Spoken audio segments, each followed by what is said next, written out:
Back to Bhavani left style. இன்றைக்கி தலைவருக்கு காலையில் என்ன சாப்பாடு தெரியுமா? சோறு, கீ, சீனி போட்டு ஒரு கிண்டு, பின்ன கொஞ்சமாக பால்.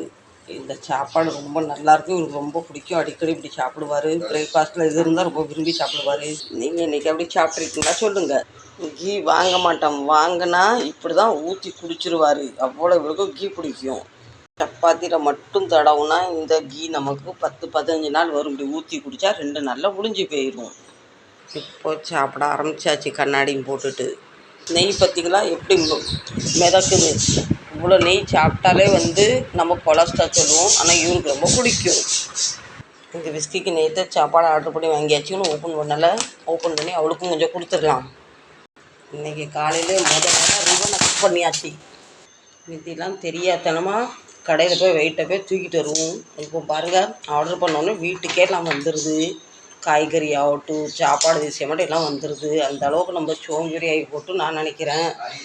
கூட 10-20 ரூபா வாங்குகிறாங்க, ஆனால் வீட்டுக்கு பொருள் வந்தோம். சாப்பாடு பாருங்கள், அவளுக்கும் தெரியுது ஏன் சாப்பாடுன்னு.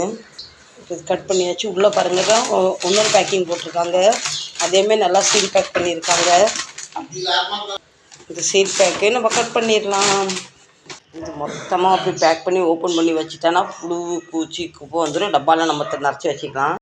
இது ஸ்மெல் எனக்கு பிடிக்காது. எப்படி பிசுன்னு விட்டு பாருங்கள். அந்த அளவுக்கு என்னமோ நிறைய மாமிசம் போட்டு பண்ணியிருப்பாங்க போல். இந்த டப்பாவில் இப்படி எடுத்துக்கிட்டேன்னா இதை நம்ம சீல் பேக் பண்ணிடலாம். இதிலேருந்து டாக்டர் மற்ற நம்ம சாப்பாடு கூட இதில் ஒரு கரண்டி கொடுக்க சொல்லியிருக்காங்க. வெறும் சாப்பாடு கொடுக்காதீங்க அப்படின்னு சொல்லியிருக்காங்க. இப்போ பாருங்கள், இந்த மாதிரி ஒரு கிளிப்பை போட்டு பேக் பண்ணிட்டேன். இப்படி பேக் பண்ணிட்டு இதை சும்மா கூட இதுக்கு மேலே ஒரு பேக் போட்டுடலாம். இப்போ பாருங்கள், இப்படி பேக் பண்ணிட்டேன்.